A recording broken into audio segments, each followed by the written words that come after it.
SC ST minority BC సంక్షేమ హాస్టల్లో పనిచేస్తున్నట్టు కాంట్రాక్టులకు సంబంధించినటువంటి అంశంపై మహాధర్నా ఏదైతే చేసినారో దానిలో మాట్లాడినటువంటి ఆ ధర్నాలో మాట్లాడినటువంటి మాజీ మంత్రి కేటీఆర్ మాట్లాడడం చూస్తే నిజంగా 2014 నుంచి 18 నుంచి 23 వరకు ఈ రాష్ట్రంలో మేమే రాజులం, మేమే మంత్రులం, మాకు సాటి లేరు, ముచ్చటగా మూడోసారి కూడా బీఆర్ఎస్ పార్టీ మాజీ ముఖ్యమంత్రి కేసీఆర్ ప్రభుత్వం వస్తానని పగటికాళ్ళుగా అన్నటువంటి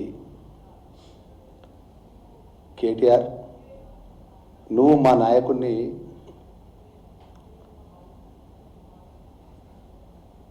విమర్శిస్తున్నావు కదా, ఒక్కసారి నువ్వు గుర్తుకు తెచ్చుకో. నువ్వు ఎక్కడి నుంచి వచ్చినావు? నీది ఎన్ఆర్ఐ కోట. అనేది ఎన్ఆర్ఐ కోట ద్వారా నేరుగా అమెరికా నుంచి సిరిసిల్ల నియోజకవర్గానికి శాసనసభ్యుడిగా అక్కడ మహేందర్ రెడ్డి అనే ఒక ఉద్యమకారుడిగా పనిచేస్తున్నటువంటి నాయుడు టికెట్ గుంజుకొని తండ్రి చాటి కొడుకుగా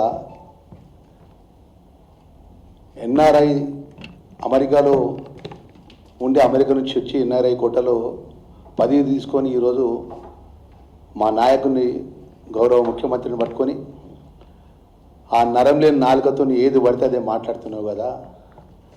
మా నాయకుడు ఎక్కడికి వెళ్ళి వచ్చిండు? ఒక సామాన్యమైనటువంటి రైతు కుటుంబం, ఒక స్థానిక జెడ్పీటీ సభ్యునిగా, ఇండిపెండెంట్గా జెడ్పీటీ సభ్యునిగా ప్రజలతో ఎన్నుకోబడ్డే స్థానిక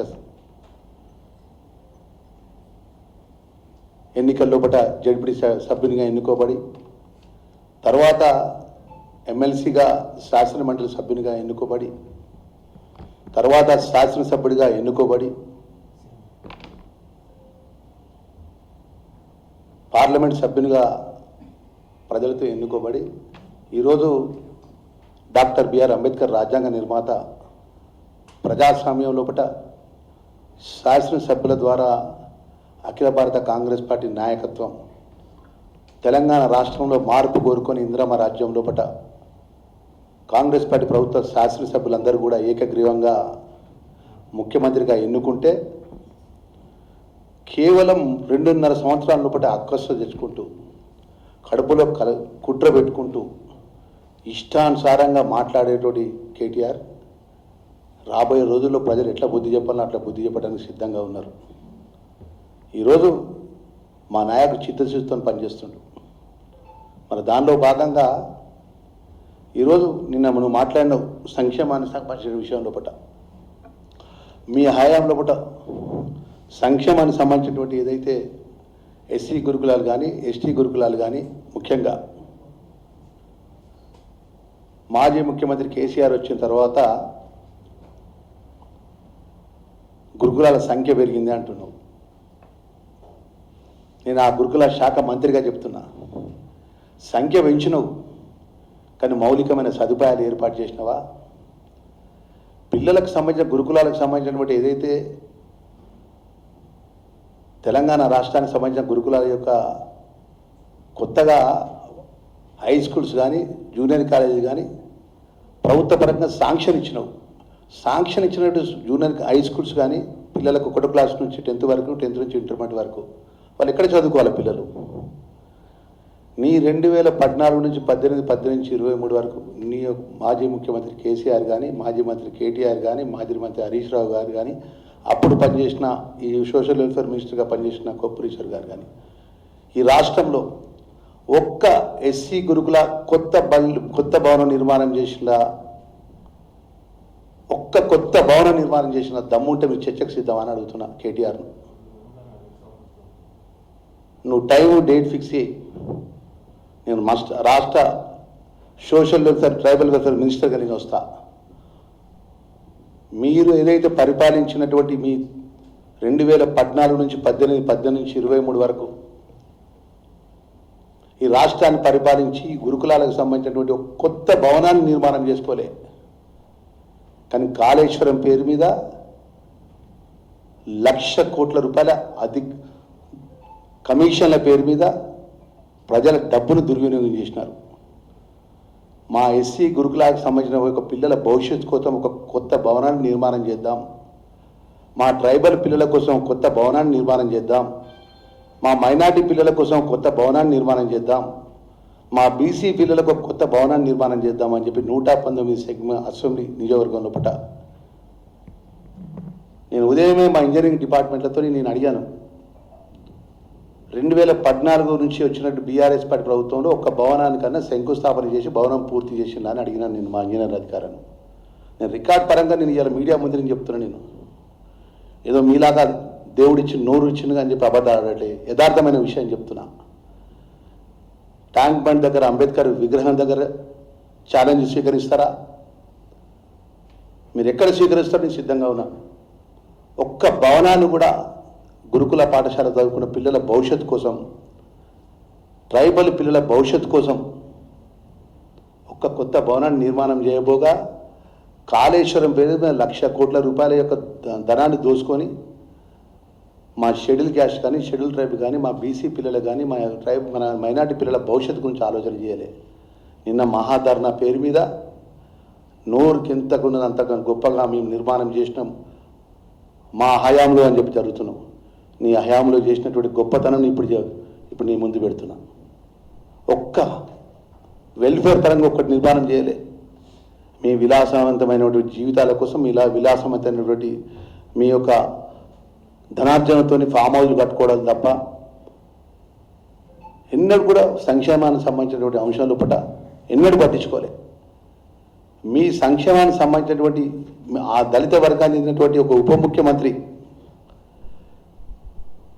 మీ క్యాబినెట్లో ఉంటే ఇలాంటి కారణం లేకుండా బర్తరఫ్ చేసిండు.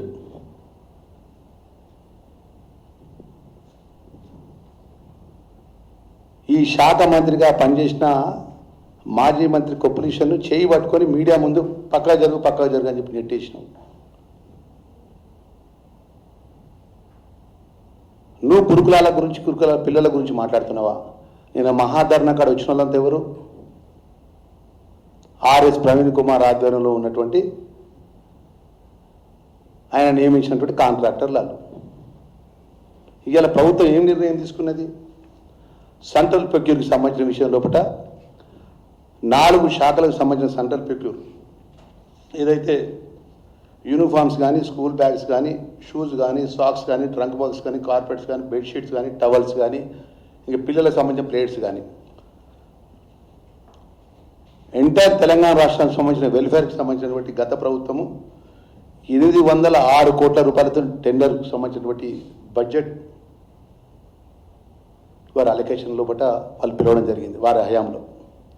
మరి ఈరోజు 2025-26 ఉన్నటువంటి బడ్జెట్ లోపల సెంట్రల్ ప్రొక్యూర్ ద్వారా కేవలం 643 కోట్ల రూపాయలతోని ఈరోజు వీటికి సంబంధించినటువంటి టెండర్లు పిలవడం జరిగింది. సెంట్రల్ ప్రొక్యూర్కి సంబంధించిన టెండర్ పిలవడం జరిగింది.